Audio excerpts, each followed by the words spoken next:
since our first county final win. I suppose going back to maybe October, it's been crazy around, you know. And I suppose the biggest impact you're having is on the younger generation coming through. You know, they get to.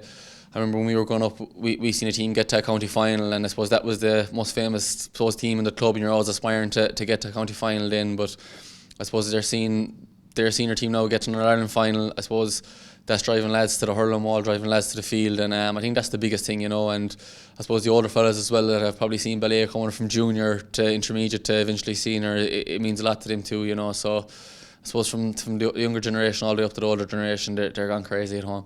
It's a huge match. The club hasn't been here before, so there's a bit of a novelty factor. For Dublin hurling, this is new territory, and hopefully the whole county will be behind us.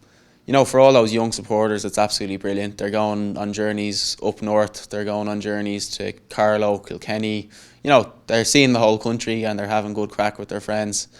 So I suppose it's huge for them, for the lads who would have played years ago, the fathers, the mothers. Again, it's a huge occasion for them. For the players, it's kind of different because it's just a match. You know, we can leave the occasion to the supporters and the mothers and fathers, and we can look back at it in 10 years' time when we've all retired and think about the occasion. But right now, we're really focused on putting in a good performance.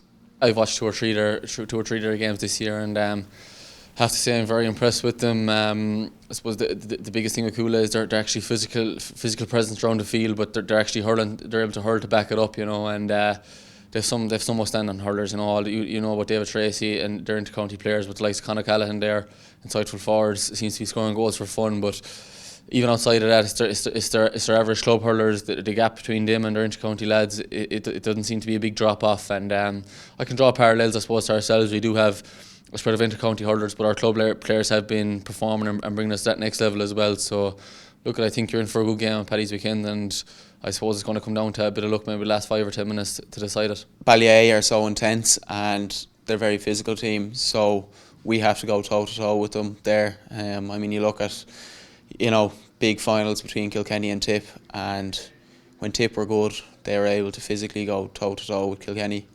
So we kind of have to be able to really up the stakes in that kind of area, just to match them.